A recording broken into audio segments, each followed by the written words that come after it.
Palavra do Senhor aberta, vamos fazer a leitura a partir do verso 1. Diz assim, palavra do Senhor. Tendo Jesus chamado os seus 12 discípulos, deu-lhes autoridade sobre espíritos imundos para os expulsar e para curar todo tipo de doenças e enfermidades. Ora, os nomes dos 12 apóstolos são estes. Primeiro, Simão, chamado Pedro, e André, seu irmão. Tiago, filho de Zebedeu, e João, seu irmão. Filipe e Bartolomeu. Tomé e Mateus, o publicano. Tiago, filho de Alfeu, e Tadeu. Simão, o zelote. E Judas Iscariotes, que foi quem o traiu. Deixa a sua Bíblia aberta e vamos orar. Pai querido e santo, muito obrigado por essa manhã. Obrigado pela bênção que o Senhor nos deu de sermos acolhidos entre irmãos no início desse culto. Como é bom estar reunidos junto com a família da fé. Obrigado porque o Senhor nos deu a oportunidade de fazermos a leitura bíblica comunitária, como um só povo, uma só voz. Assim, ó Deus, como Esdras reuniu o povo, retornando do cativeiro, em uma só voz leram o livro da lei. Obrigado, Senhor, porque também, como uma só voz e família, pudemos entoar canções ao teu santo e poderoso nome.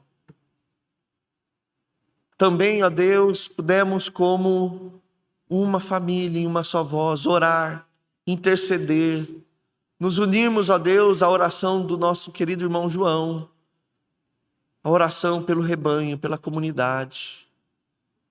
E agora, Senhor, estamos reunidos para ouvir do Senhor a tua palavra, Deus. Que o Senhor fale aos nossos corações, que nós não venhamos a endurecer o nosso coração, mas que possamos ouvir todo o conselho do Senhor em nossas vidas, em nossos corações. Obrigado pelo teu amor, tua generosidade, Deus, em nos abençoar enquanto prestamos culto ao Senhor. Fale conosco. Oramos assim, em nome de Jesus. Amém.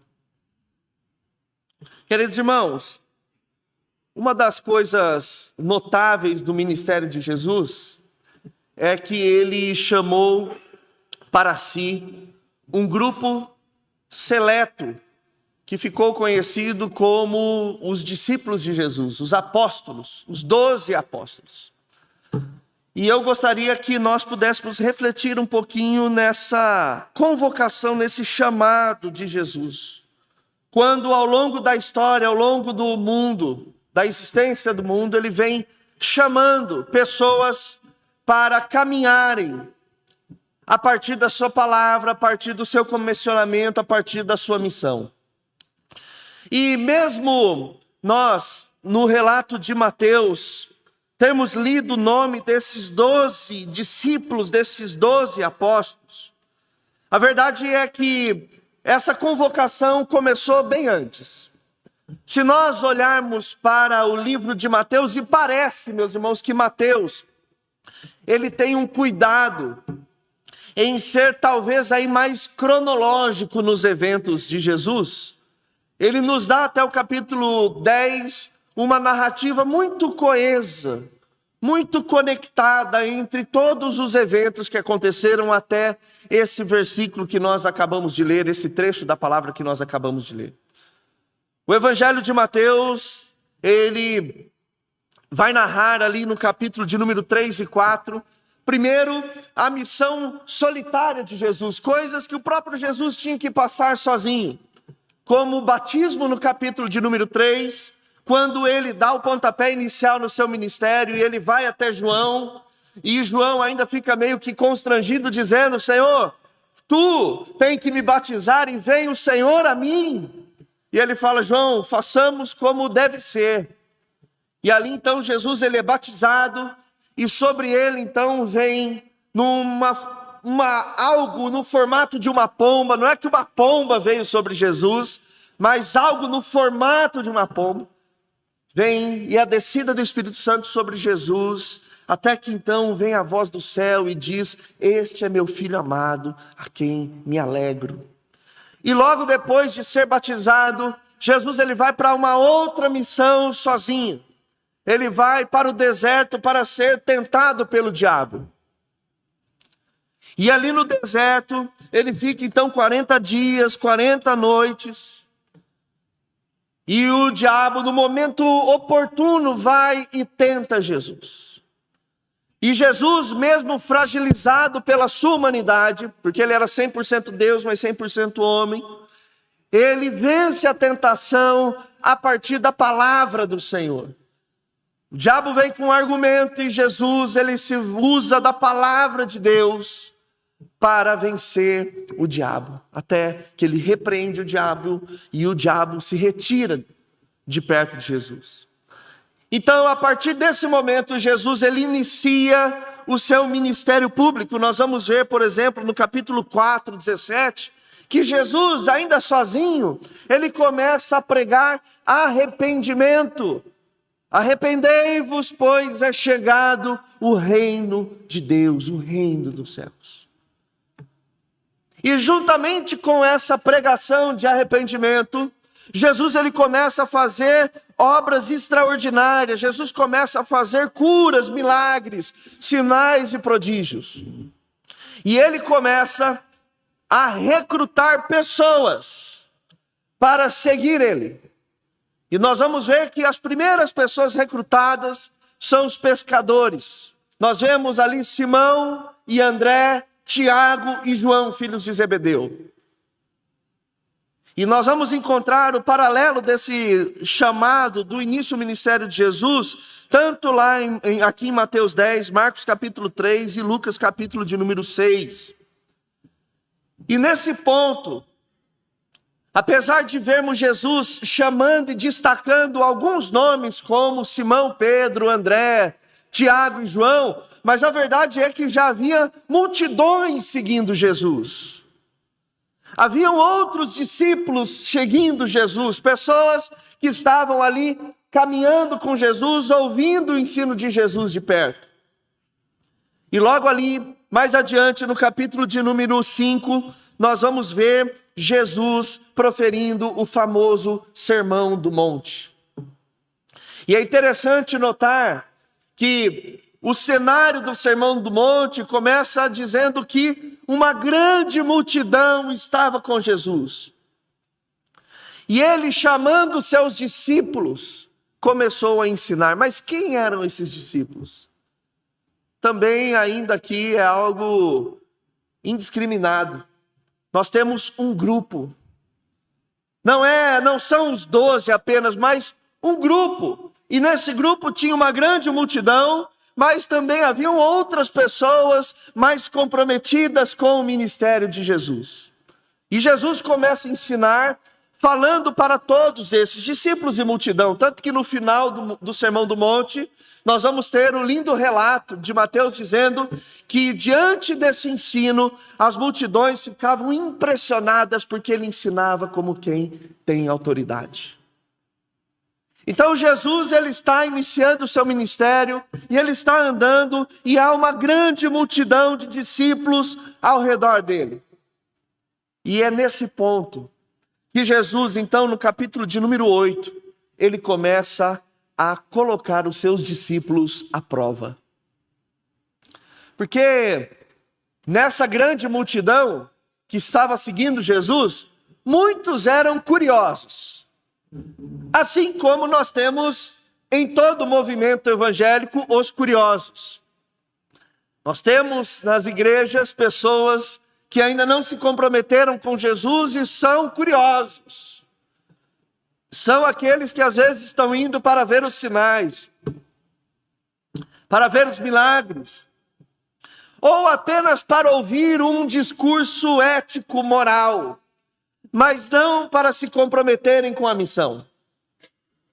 E Jesus ele começa então no capítulo 8 de Mateus colocar esses discípulos à prova. Inclusive temos aquela conhecida passagem quando um diz assim: olha, deixa eu seguir o Senhor, mas deixe que antes eu vá enterrar o meu pai. E Jesus, então, ao os olhos parece que muito ríspido, ele diz: não, siga-me. E essa palavra foi dura para muitos deles, mas Jesus precisava fazer então essa triagem. E no capítulo 9 nós vamos ver Jesus ele convocando Levi, Mateus, o publicano, cobrador de impostos, também para seguir Jesus. Então Jesus, nesse ponto, ele está recrutando gente, existe multidão seguindo Jesus. Então no capítulo de número 10, que nós acabamos de ler, ele ora e ele chama os seus 12 discípulos. Se nós olharmos o texto que se encontra lá em Marcos, capítulo de número 3, Marcos ele vai acrescentar algumas coisas nesse relato. Marcos vai dizer que Jesus, ele chamou para si aqueles a quem ele quis. Então, dentre toda a multidão e dentre todos os discípulos que seguiam Jesus, Marcos vai dizer que desse grupo, ele chamou aqueles a quem ele quis. E Marcos diz que Jesus chamou esses discípulos para duas coisas. Primeiro, para estarem com ele. Pode ler esse relato depois de Marcos na sua casa, ou a virar as folhas e acompanhar aí. Mas havia um papel fundamental no processo do discipulado, que era estar com Jesus. Conviver mais próximo de Jesus, estar ligado mais intimamente a Jesus. E o segundo propósito é para enviá-los a pregar e expulsar demônios. Para isso que Deus, em Cristo, reúne um grupo mais coeso. Há indícios de que o fato de Jesus ter escolhido 12 é uma alusão às próprias 12 tribos de Israel. Mas o importante, o fato é que Jesus ele chama para que esses discípulos estejam com eles. E esses discípulos são enviados então a pregar e a expulsar demônios. Também uma informação importante que nós vemos lá em Lucas é que Jesus, na escolha desses 12, ele orou, ele subiu ao monte e orou para escolher esse grupo. Não foi simplesmente uma escolha aleatória. E Lucas nos informa que ele escolheu 12 dentre os discípulos. Então havia um grupo muito maior de discípulos, tanto que quando nós lemos o relato no início do livro de Atos, capítulo 1 e 2, nós vamos ver que os discípulos estavam reunidos, e ali era mais ou menos um grupo de 120 pessoas. Mas é que dentre esses, ele escolheu separar 12. E a esses 12, ele deu o título de apóstolos. Os 12 apóstolos de Jesus. Então Jesus aqui, ou Lucas, Marcos e Mateus, eles trazem o relato de quem são esses homens. E eu gostaria que nós pudéssemos nos deter um pouquinho mais no nome e quem eram esses a quem Jesus escolheu. E logo de cara, nós vamos ver o nome de Simão, chamado Pedro. Lucas vai registrar Simão, a quem foi acrescentado o nome Pedro. Ou também Marcos, Simão, a quem chamou Pedro. Pode ser que o nome era Simão e o sobrenome era Pedro. Assim como nós vamos ver mais adiante, Judas, e que no relato de Lucas é filho de Tiago, e nós vamos ver em Marcos que é Tadeu, que era Judas, mas sobrenome Tadeu. Como também de Bartolomeu, que o sobrenome era Natanael. Nós vamos ver lá em João capítulo 1. Então Jesus ele tinha esse hábito, esse costume, fazendo muita comparação e a ponte com o Antigo Testamento, quando também Deus, ele renomeava os seus servos, assim como nós temos Jacó se chamando Israel. Mas ele começa com Pedro, o grande líder, se tornou líder desse grupo de discípulos. Mas é interessante olhar para Pedro e lembrar que esse mesmo Pedro, esse que estava dentro do grupo de Jesus, o que foi escolhido intencionalmente por Jesus é o mesmo Pedro que repreendeu Jesus. É o Pedro que foi chamado por Jesus de Satanás. Esse é o mesmo Pedro que, quando Jesus é preso, ele nega Jesus por 3 vezes, mesmo tendo dito que daria a vida por Jesus. Esse é o mesmo Pedro que, quando os soldados chegam para prender Jesus, eles tiram a espada e decepa a orelha de um soldado judeu chamado Malco. Esse Pedro é o Pedro que não tem fé. É o Pedro que está andando em cima das águas, diante de Jesus, e ali ele fica com medo, olha as circunstâncias, afunda, e Jesus diz: onde está a sua fé? Esse é o nome daquele que está encabeçando a lista dos discípulos. André, irmão de Pedro. E aí depois nós temos Tiago e João, filhos de Zebedeu. Mas esses 2 irmãos, nós vamos ver que em Marcos, eles são chamados de Boanerges, filhos do trovão. Muito provavelmente também um apelido dado por Jesus. Esse Tiago e João, eles são filhos do trovão. Mas por quê? Porque eles são uma máquina de trabalhar? Não. Porque eles são intempestivos. Eles são muitas vezes extremamente rigorosos. Tanto que nós vamos ver, meus irmãos, lá em Marcos, capítulo de número 9, eles, numa atitude totalmente errada, repreendendo pessoas que estavam expulsando demônios em nome de Jesus. Eles chegam, Tiago e João, para Jesus e falam: Senhor, nós vimos um grupo aí expulsando demônio em teu nome, mas como eles não são dos nossos, nós mandamos eles calarem a boca. Fiquem quietos, vocês não têm autoridade. E Jesus fala assim: por que vocês fizeram isso? Quem não é contra mim é por mim. Mais adiante, esses 2 irmãos estão numa outra circunstância.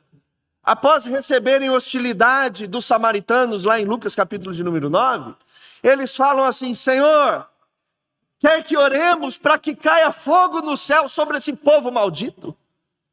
E Jesus diz assim: vocês não sabem de que fogo vocês são. Vocês não sabem. E depois, lá em Mateus capítulo 20, a mãe de Tiago e João, elas chegam para Jesus e diz assim: Senhor, te peço por favor, que no teu reino, na tua glória, os meus filhos se sentem um à sua esquerda e um à sua direita.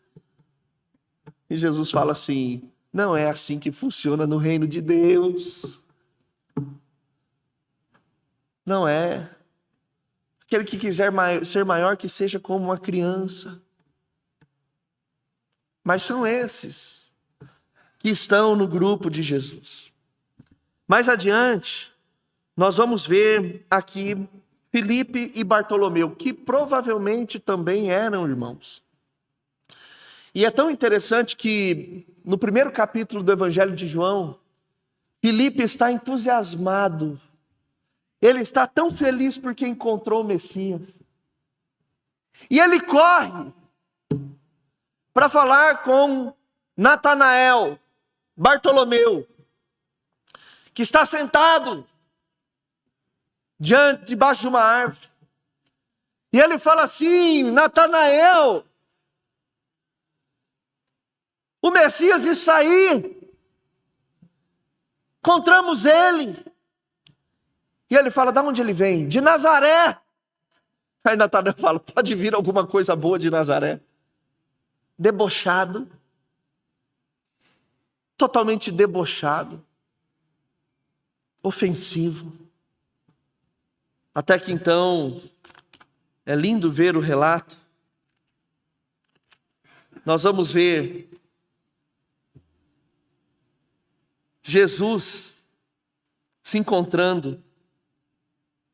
Natanael perguntou a Jesus, verso 48, de onde o Senhor me conhece? Porque Jesus, no verso 47, tinha dito, quando ele se aproximou de Natanael, disse, eis aí um verdadeiro israelita, em quem não existe fingimento algum, que reproduz aquilo que é dito pelos israelitas, de que Nazaré não pode vir nada bom. E aí Natanael, assustado, de onde o Senhor me conhece? Jesus respondeu, antes de Filipe chamá-lo, eu já tinha visto você debaixo da figueira. Então Natanael exclamou, mestre, o Senhor é o Filho de Deus. O Senhor é o Rei de Israel. Ao que Jesus lhe respondeu, você crê porque eu disse que tinha visto você debaixo da figueira? Pois você verá coisas maiores do que esta. Repreendendo, quase que dando ali um cala-boca em Natanael diante do deboche dele. Mais adiante, nós temos Tomé. Tomé virou um adjetivo para incredulidade. Depois de conviver com Jesus durante todo o tempo do ministério de Jesus, 3 anos vendo sinais, milagres, maravilhas, ouvindo as melhores palavras, quando ainda ele está diante da notícia de que Jesus ressuscitou, ele não crê. E quando Jesus aparece diante dele, ele fala, a não ser que eu ponha a mão nas feridas, eu não vou crer. Aí Jesus aparece e fala, vem aqui, Tomé. Você acreditou porque viu, bem-aventurados são aqueles que não viram, mas creram. Nós temos então Simão, Pedro, nós temos gente como Tiago e João, nós temos gente debochada como Bartolomeu, nós temos gente incrédula como Tomé, nós temos Mateus, o publicano. O publicano, ele era o traidor do povo judeu. O judeu odiava o romano porque o romano, ele era um opressor. Era uma nação opressora que tomou o governo da Judéia. Agora, o publicano era um judeu que se vendeu a Roma. Era tratado como um cão, como um cachorro, como a escória, o lixo do judaísmo, o judeu que se tornara publicano. Tanto que o publicano, ele era considerado imundo como um leproso, como um pecador. E Jesus vai até esse publicano, esse coletor de impostos, e recruta ele. E chama ele para seguir Jesus. E aí nós temos aqui Tiago, filho de Alfeu, que a Bíblia não nos dá tantas informações sobre ele. Tadeu, que é o Judas, talvez aqui Mateus colocou Tadeu para que não houvesse confusão daquele que teria sido pior, o Judas Iscariotes. Então, para não ter confusão, ninguém achar que esse Judas é o Iscariotes, vamos pôr Tadeu. Simão, o Zelote.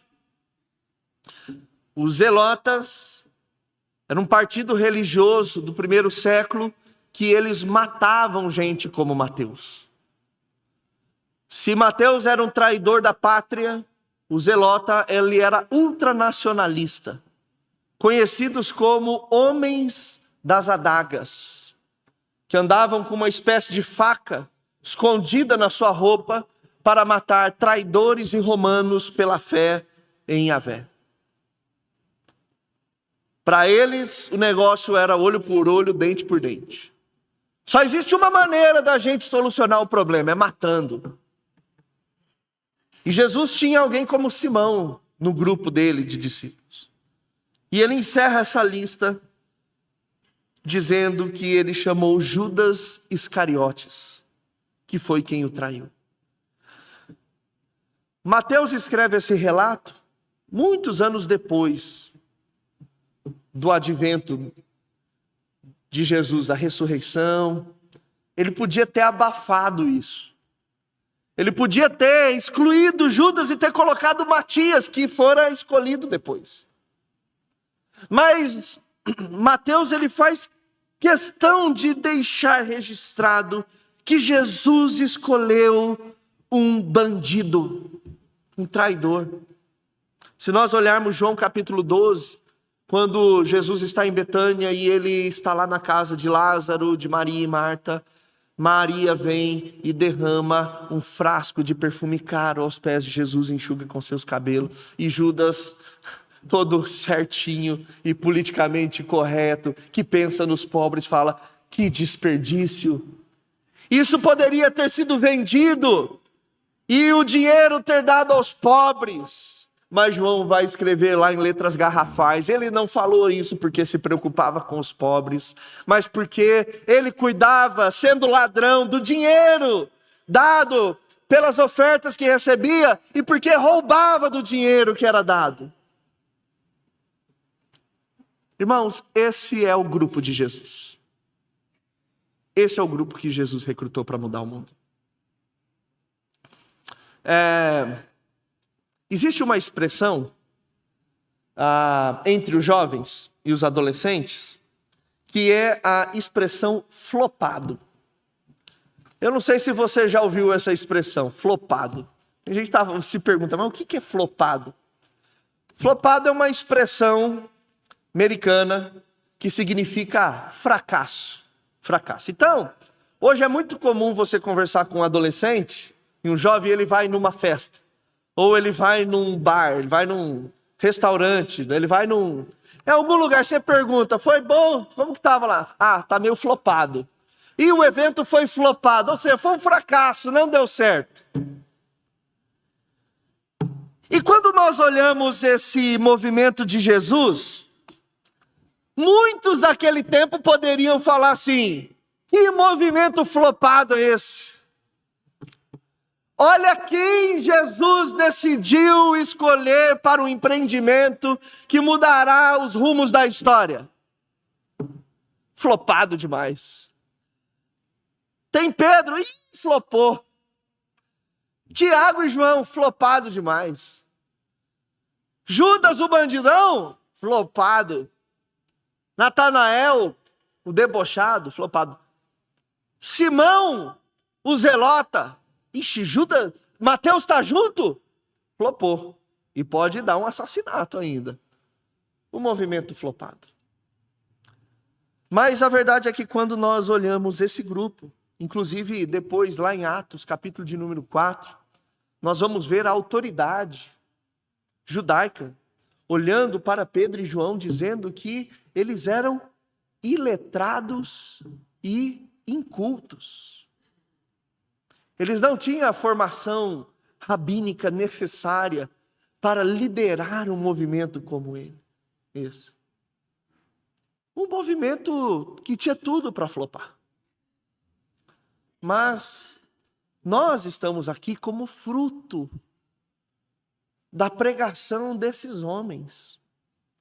Algo que Jesus, ele já adiantou na oração sacerdotal dele, lá no Evangelho de João, quando ele diz: Senhor, não oro apenas por esses, mas oro também por aqueles que virão a crer pela pregação desses. Quem em Jerusalém, naquela época, apostaria que o movimento de Jesus estaria mais vivo do que nunca, mais de 2000 anos depois? Quem apostaria? Se você estivesse lá e alguém chegasse para você: viu, você não quer apostar uma graninha aí? Tá vendo esse movimento desse povo? O líder dele é de Nazaré, o resto é a maioria tudo Galileu. Tem um cara lá cheio de ira, chamado Pedro. Tem 2 irmãos lá impulsivos, chamados Tiago e João. Tem um zelota e um publicano junto. Tem um debochado, tem um ladrão. E eles estão dizendo que vão mudar o mundo. Você quer apostar? Contra ou a favor? E você não sabe, mas tem um judeu aí que ele vai ficar tão irado contra esses cristãos que ele vai matar e vai prender um monte. E depois Jesus vai aparecer a esse lá no caminho de Damasco. E ele também vai ingressar esse movimento. Que credibilidade vai ter ele? Você aposta? A gente apostaria aí, com certeza que esse movimento seria flopado totalmente. Mas não foi assim que aconteceu, porque a mão de Deus esteve sobre cada um deles. E eu gostaria de, a partir dessas considerações, fazer 3 aplicações para nós nessa manhã. A primeira delas, meus irmãos, é que nós vamos ver no movimento de Jesus, que Jesus ele chama pessoas que desafiam a lógica e o senso humano. Se nós fôssemos Jesus, nós provavelmente escolheríamos outras pessoas. Nós escolheríamos pessoas totalmente diferentes dessas as quais Jesus escolheu. Mas Jesus, ele faz certas escolhas que desafiam completamente a lógica e o senso comum. E por que isso tem a ver com nós hoje? Porque também nós somos pessoas chamadas por Jesus que desafiam o senso comum. Tem gente que pode olhar para mim, para você e falar assim: ele não, ela não, jamais. Não teriam pessoas melhores para estar na igreja do que esse povo? Não teriam pessoas mais habilitadas e capacitadas para realizar a obra a qual o Senhor chamou? Não teria gente mais pura, mais perfeita, mais em condições intelectuais, emocionais, para serem recrutadas por Jesus e serem dignas da eternidade? Talvez Jesus responderia: sim, mas são esses que eu quero. Eu quis escolher esses. E isso é muito importante porque muitas vezes nós somos tomados de um senso de imerecimento gigantesco. E, abre aspas, eu não estou dizendo que nós não somos pecadores, que nós não somos indignos, que nós merecemos o inferno. Isso tudo é verdade. Mas se alegre no fato de Jesus ter escolhido alguém como você. Mesmo você sendo quem você é.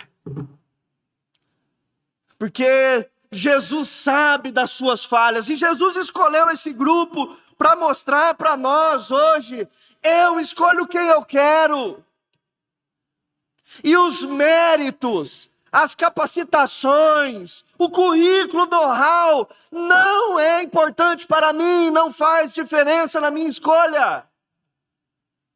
Eu escolho quem eu quero, a partir dos meus critérios. E nesses meus critérios tem gente que ninguém escolheria. Irmãos, se tivesse projetado a nossa capivara de cada um aqui, hein? As coisas que a gente pensa, as coisas que a gente faz. E o pior é que a gente olha honestamente e fala assim: gente, tem gente no mundo que não pensa o que eu penso. Tem gente que não conhece a Cristo, que não faz do que eu faço. Tem gente que não rendeu o coração para Jesus, que parece ser mais crente do que eu, mais honesto do que eu, menos mentiroso do que eu, menos irascível do que eu, mais justo do que eu. Mas, por algum motivo, Deus escolheu você. Jesus escolheu você. E isso é extraordinário e nós temos que nos alegrar e se lembrar. Todo dia onde você acordar e você não estiver legal, quando você se sentir flopado, Lembre-se que um homem decidiu escolher você por toda a eternidade. Mesmo você sendo pecador. Mesmo eu sendo digno do inferno. Mesmo eu não tendo merecimento algum. Mesmo com meus problemas, os meus problemas de caráter. Ele decidiu me escolher. Por voluntariedade do coração dele. O dia que você acordou se sentindo não amado, sabe? A gente acorda aquele dia falando, ninguém me ama, ninguém me quer. Lembre-se de Mateus 10. Havia um grupo muito melhor para ser escolhido. Mas ele escolheu gente como eu e como você. E é engraçado, né? Porque a gente olha para a vida de Jesus, caminhou 3 anos. Aí você investe a vida em alguém 3 anos. Que não é muito comum nos nossos dias, mas imagina que você pega alguém para você fala assim, eu vou investir nessa pessoa 3 anos. Aí você está lá morrendo. A hora que você precisa da ajuda, ele abandona você completamente. Porque os discípulos, quando Jesus foi preso, deram no pé. Você fala assim, não é possível. O que eu fiz da minha vida? Errei. Mas aí você olha em Atos, parece que é um outro Pedro, é um outro João, é um outro Felipe. É gente que está ali com autoridade, com ousadia, com intrepidez.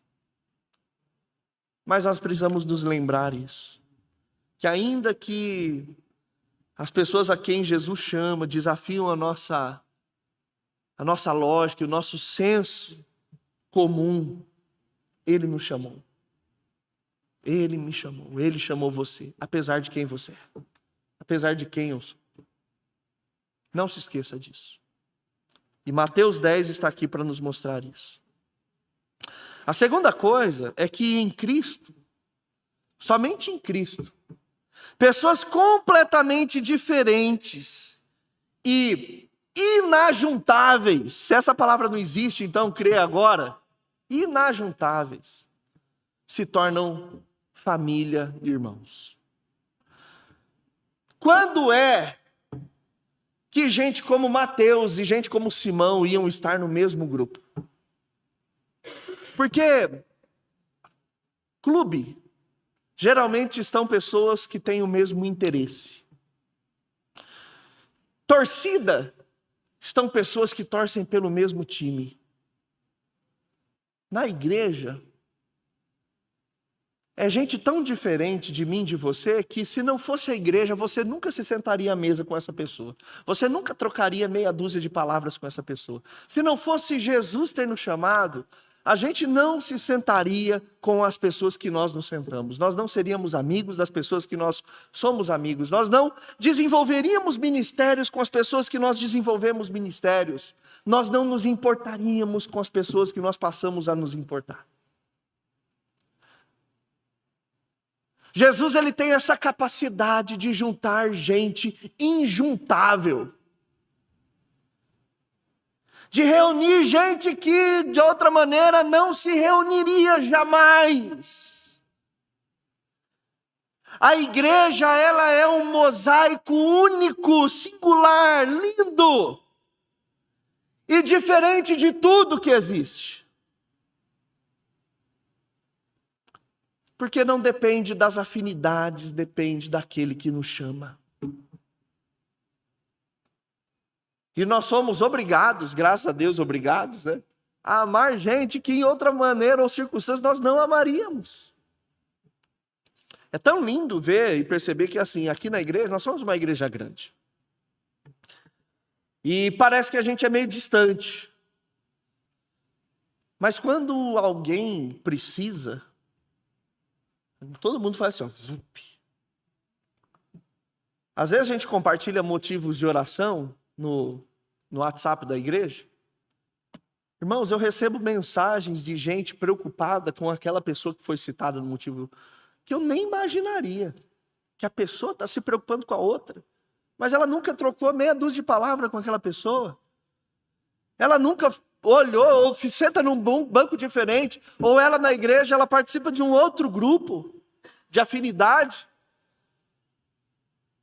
Gente que liga e fala, como eu posso ajudar? De modo prático.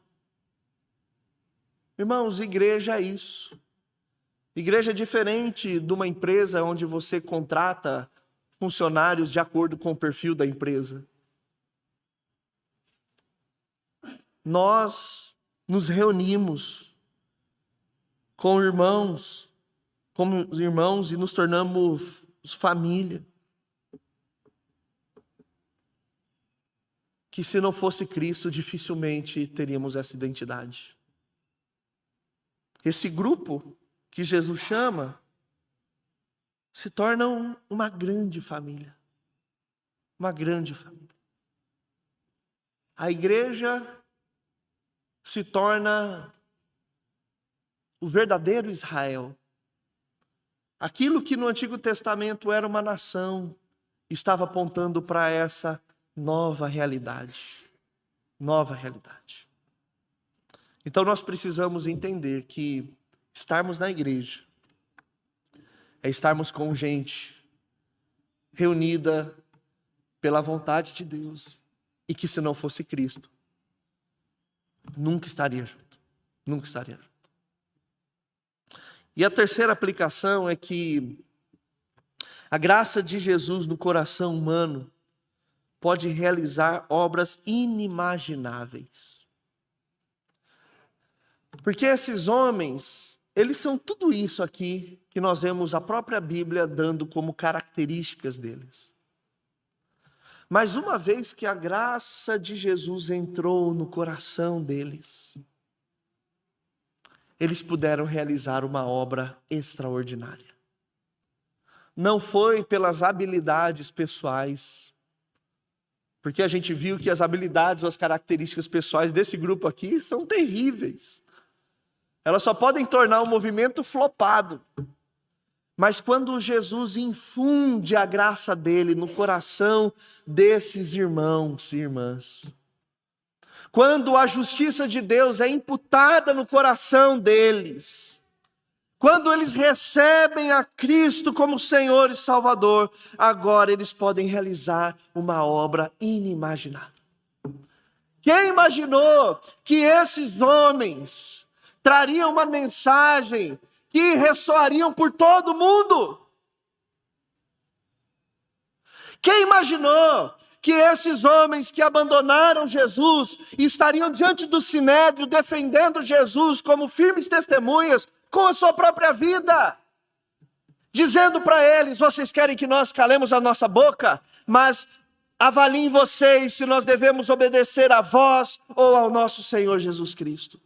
E depois de tomarem uma baita surra, eles foram para a igreja, compartilharam e ficaram alegres de serem dignos de sofrer por Jesus Cristo. Esses homens escreveram cartas, as quais nós temos na nossa Bíblia, que mudam a vida de pessoas que leem com o coração aberto. Tentaram queimar as Bíblias ao longo da história, tentaram encerrar com o cristianismo, disseram, Deus está morto.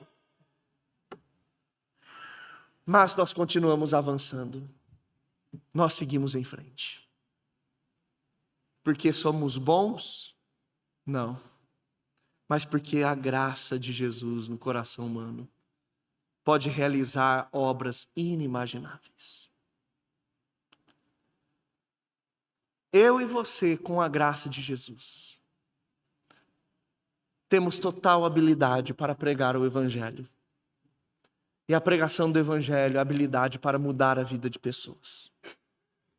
E não existe nenhuma obra mais extraordinária do que ver um pecador que teve a sua vida mudada pelo Evangelho de Jesus. Mas porque você sabe falar? Porque você tem teologia e fez todos os módulos do John Knox?